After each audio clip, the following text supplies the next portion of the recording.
Dünya tarihinde bilinen en meşhur köleler Bilal-i Habeş ve Romalı Spartaküs'tür.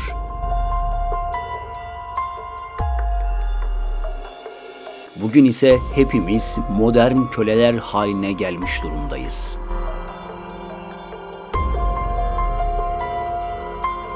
Bilal-i Habeş veya Spartaküs, esaret zincirlerini kırıp özgürlüğüne kavuştu. Ancak biz özgür olduğumuza inandırıldığımız için kölelikten zevk alıyoruz. Küresel baronlara köle olmamız yetmiyor elbette ki ve bu yüzden İkinci Dünya Savaşı sırasında Adolf Hitler'in söylediği gibi daha çok kontrol edilebilir insanlar istiyorlar. Her çıkardığı kapak ince subliminal mesajlar içeren ve en çok tartışılan dünyanın en tanınmış dergisi Time ise son kapağında oldukça ilginç bir başlık kullandı. Dünyayı sıfırlamak.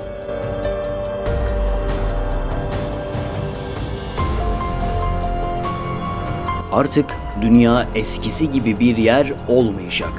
Aslında bu sözü ilk defa Time dergisi kullanmamıştı. Pandemi süreci başladığında birçok dünya lideri aynı cümleyi kurmuştu. Trump, Macron, Merkel, Putin ve diğer birçok lider. Hepsinin ortak söylediği ise pandemi sonrası dünya çok başka bir yer olacak sözüydü. Yani dünya formatlanıyordu ve bunun için uzun bir süre gerekecekti. Onlara göre insanlık sonunu hazırlıyordu her geçen gün ve bunun en büyük sebebi önlenemez nüfus yoğunluğuydu. İnsanlar dünyayı her geçen gün büyük yıkıma doğru götürüyordu ve küresel güçler sözde bunu istemiyordu. Bu yüzden büyük bir kurgu hazırladılar. İnsan ırkının kurtarılması için zorunlu olarak yapılacak son hamle. İsmi ise Büyük Reset.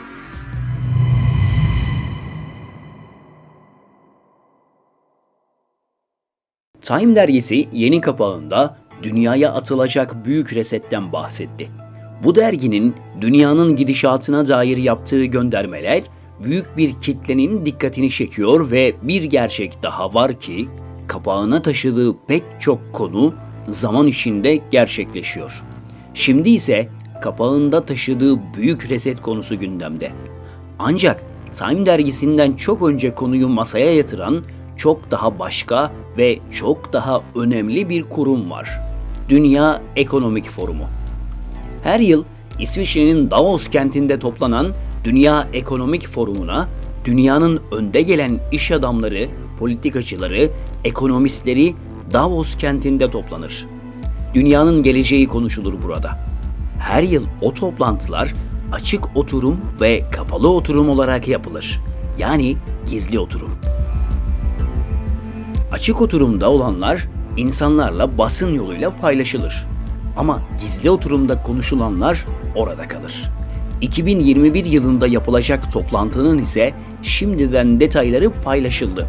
Üstelik gizlenmeden, saklanmadan. 2021 yılı içinde Davos toplantısının konusu ise Great Reset, yani büyük sıfırlama. Amaçlarını ise kendi web sitelerinde dünyanın durumunu iyileştirmek için Dünya Ekonomik Forumu büyük bir sıfırlama başlatıyor.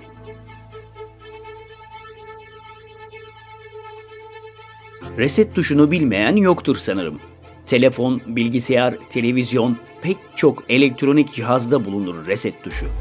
Ona bastığımız zaman her cihazınızın içinde aktif halde olan her şey, ama her şey ani bir şekilde durur, cihaz ise kendini yenilenmiş bir şekilde kapatır ve yeniden açar.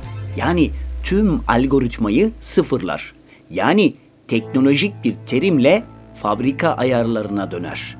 Videonun başında söylediğimiz dünya liderleri pandemiden sonra dünya çok başka bir yer olacak sözünü bu bilgi ışığında tekrar bir düşünün lütfen.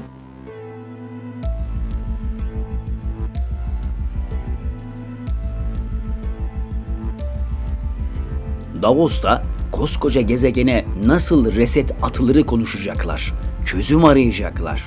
Hani dedik ya şimdiden dünyaya reset atılması projesini tartışmak adına duyuru yaptılar diye. İsmini söylediler ama içeriği halen gizli. Gizli olmayan, aşikar olan tek bir şey var. Büyük bir değişim planlıyorlar ve bu tüm dünyayı etkileyecek değişim olacak.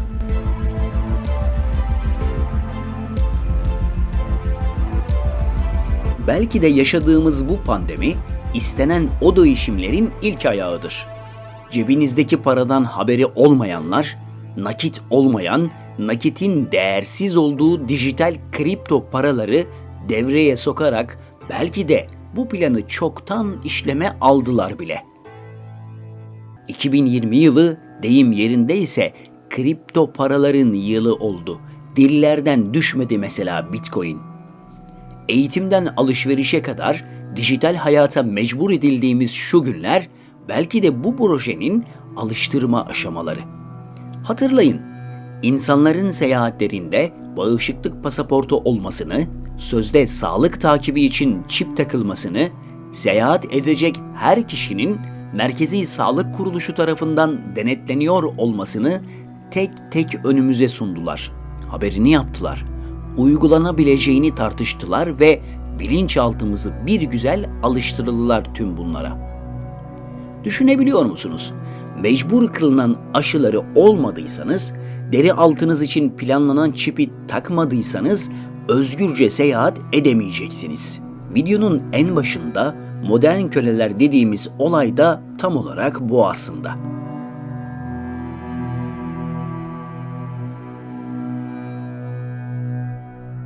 Yakın geçmişte sadece iddia ya da hayal dediğimiz pek çok şey artık hayatımızın tam ortasında ve yaşamımızın bir parçası oldu.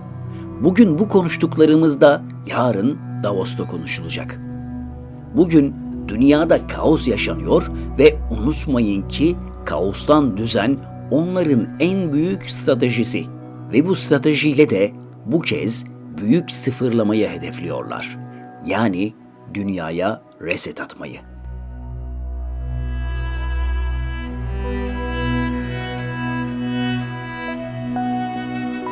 Kurbağa deneyini hepiniz bilirsiniz. Kaynar suya atıldığında yanmanın verdiği acı ile sürekli kurtulmak adına yukarıya zıplar. Ama soğuk suya atıp suyu yavaş yavaş ısıtırsanız tepki vermez çünkü ona yavaş yavaş alıştırılmıştır. Bugün bize de aynen bunu uyguluyorlar. İnsanlık sanki yeni normale ya da büyük resete yavaş yavaş alıştırılıyor gibi.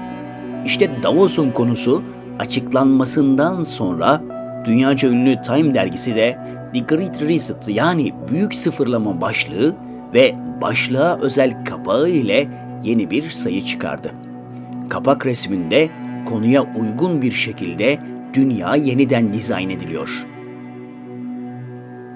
Fotoğrafa dikkatlice baktığınızda dünyanın bir parçasının ayrı olduğunu görürsünüz.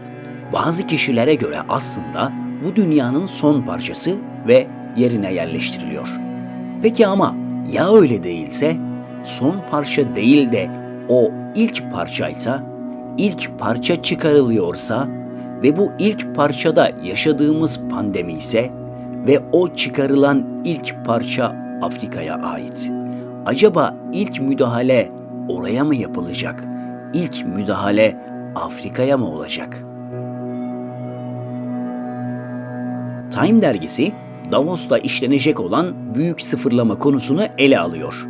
Kelimenin mucidi ise Dr. Klaus Schwab. Dr. Schwab'ın Time dergisinde önemli açıklamaları var elbette. Ancak 2014 yılında yaptığı bir konuşmada oldukça dikkat çekici. Konuşmasında 7 rakamının özelliklerinden ve çok özel bir sayı olduğundan bahsediyor.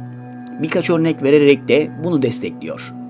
Ama konuşmasında çok ilginç bir detay var. ızdırap dolu 7 yıldan sonra gelen 7 yılda güçleneceğiz diyor mesela. Şimdi düşünün, bu konuşma 2014 yılında yapılıyor. ızdırap dolu 7 yıl demişti Dr. Schwab. 2014'ten sonra 7 yıl sonrasına baktığımızda 2021 yılını görüyoruz. Neden 2021? Birazdan anlatacağız. Ama şimdiden spoiler verelim. Time dergisinin içindeki bir makalede pandeminin 2021 Haziran ayında son bulacağını ve dünyanın rahatlayacağını söylüyorlardı. Tıpkı Doktor Schwab'ın söylediği gibi ızdırabın bitişi 2021 yılı. Doktor Schwab ne demişti? 7 yıl ızdırap, 7 yıl sonra rahatlık. Zaten kurgulanana göre 2021 yılında toplanacak Davos'un baş konusu da büyük sıfırlama. Yani dünya sıfırlama işlemi başlayacak ve 7 yılda tamamlanması öngörülüyor. Bu projeye IMF de duyarsız kalmadı ve daha yeşil, daha akıllı ve daha adil bir dünya için bir sıfırlama gerekiyor diye duyuru yaptı IMF. Yani işte bu projeyi kapağına taşımıştı Time dergisi. Ve kapakta doktorun yazısından bir paragrafa yer verilmiş. O yazıda daha iyi bir ekonomi mümkün. Bunun içinse kapitalizmi yeniden yorumlamak gerekiyor yazıyor. Yani modern köleler olarak bizleri sömürmenin başka bir metodu olabilir diyor aslında. Yıllarca kapitalizm ile sömürmeleri artık tatmin etmiyor demek ki. Dünyayı sömürmek için yeni bir sistem kurmak istediklerini açıkça söylüyorlar yani. Herkes derginin kapağına odaklanmıştı. Ama derginin içinde en önemli yazılardan birinde çok önemli bir ayrıntı vardı. O yazının başlığı ise şu anı, şimdiki zamanı anlatmıyordu. 2023 yılına gönderme vardı. Yıl 2023. Dünya ekonomisini nasıl düzelttik yazıyordu. Evet, yanlış duymadınız. Yıl 2023. Dünya ekonomisini nasıl düzelttik yazıyordu. Sanki birileri geleceğe, yani 2023 yılına gitmiş, o yılda olduğuna vurgu yapıyor ve ekonomiyi yeni bir sistemle nasıl düzelttiğini anlatmak için başlık atıyordu. Sanki şu an 2020 yılında değil de 2023'te kaleme almıştı bu makaleyi. Yazıyla ilgili görsel de en az başlığı kadar ilginçti. Resim ikiye ayrılmıştı. Sol tarafta savaşlar, dumanlar, virüsler ve inanılmaz bir hercümerç vardı. Sağ taraftaysa her şey düzene girmiş, aşılar ile hastalıklar kontrol altına alınmış, fosil yakıtlar terk edilip diğer enerji türleriyle düzen kurulmuş, yeni bir sisteme geçildiğinin iması bulunuyordu.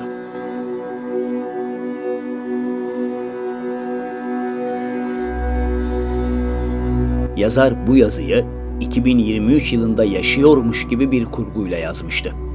Bu kurguya ise 2019 yılından başlıyordu. 2019 yılından 2023 yılına kadar tüm olmuş ve olacakları yazmıştı. Aslında bir nevi kehanette bulunuyordu. Kehanet diyoruz çünkü 3 Kasım günü Amerika'da seçimlerin olacağını ve bu seçimleri Joe Biden'ın kazanacağını söylüyordu. Ve tıpkı söylediği gibi seçimleri Biden kazandı. Ve Şubat ayına gelindiğinde Biden'ın Avrupalı liderleri toplayarak somut adımlar atacağından bahsediyor. Ve bu adımlar büyük reset için adımlar olacak elbette.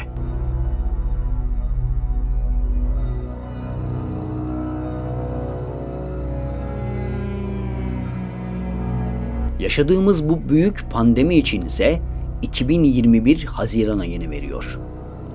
Ve büyük reset tamamlanmadan hemen önce insanların artık ülke ülke bölünerek savaşlar, çatışmalar çıkmasından bıkıp yorulduğunu, ülke yönetimlerinin yanlış karar ve yönetimleriyle insanların isyan noktasına geldiğini, nihayetinde ise 2023 yılında tek merkezden yönetilen bir dünya olduğuna vurgu yapıyor. Bu yöntem size de bir yerlerden tanıdık geliyor mu? Evet, yıllardır kitaplarımızda da söylediğimiz tek dünya imparatorluğu fikrinden başkası değil. Açıkladıkları projede ağızlara bal çalarak sürdürülebilir ekonomi, eşit ekonomik dağılım, salgınlarla mücadele, tekrarlanmasına izin verilmeyecek savaşlar, düzenli sağlık iyileştirmeleri gibi dünya üzerindeki pek çok kişinin hoşuna gidecek çıkarımlar sunuyorlar. Ancak bunu sağlamanın önemli bir eşiği var. O eşik ise artık dünyanın nüfus yoğunluğunu kaldırmadığı, bu nedenle azaltılması gerektiği ve yeteri kadar azaltma sağlandıktan sonra da kontrol edilebilir bir nüfus yoğunluğu ile projelerin yürütülmesi. Kısaca insan ırkının dünya üzerinde daha çok yaşayabilmesi için dünya nüfusunun azaltılması gerekiyor diyorlardı. Onlara göre gemi batıyordu. Batmaması için de fazlalıklardan kurtulmak gerekiyordu. O fazlalıklarsa ilk önce yaşlılar, sonra engelliler ve son halka bağışıklığı düşük, dayanıksız olan kişilerden oluşuyordu. Aslında biz bu teoriyi Adolf Hitler'in çalışmalarında görmüştük. Adolf Hitler de benzer şeyler savunuyordu. Bugün dünyayı sıfırlama projesine destek verenlerden biri de Rothschild ailesi. Dün ise Adolf Hitler'e silah yardımı yapan Gustav Krup'a para desteğini veren ve dolaylı olarak Hitler'i destekleyen yine Rothschild ailesiydi. Yani aslında kurgunun merkezi hep aynı. Değişen sadece aktörler ve söylemler. Önceki gün Siyonizm ile Büyük İsrail diyorlardı. Dün dünya nüfusunu düşürmek ve tek dünya devleti dediler. Bugün ise büyük reset, dünyayı sıfırlamak diyorlar. Ve sizin hayrınıza diye de ekliyorlar. Niyet hiç değişmedi ve değişmeyecek. Biz titreyip kendimize dönmezsek onlar kaos çıkartmaya, sonra kaostan bizi kurtarmak için kendi düzenlerini kurmaya devam edecekler. Bu kaos yeri gelir 1. ve 2. Dünya Savaşı olur, yeri gelir İspanyol salgını olur, yeri gelir 11 Eylül İkiz Kuleler saldırıları olur ve yeri gelir pandemi olur. Onlar kontrol edilebilir, diğer bir deyişle kuzu olmuş insan istiyorlar. Modern köle olmanızı istiyorlar. Biz ise Bilal-i Habeş gibi özgürlüğümüze kavuşmak istiyoruz. Vazgeçme. Onlar bir tuzak kurdular ve buna karşılık Allah da bir tuzak kurdu. Allah tuzak kuranların en hayırlısıdır. Ali İmran Suresi 54. Ayet.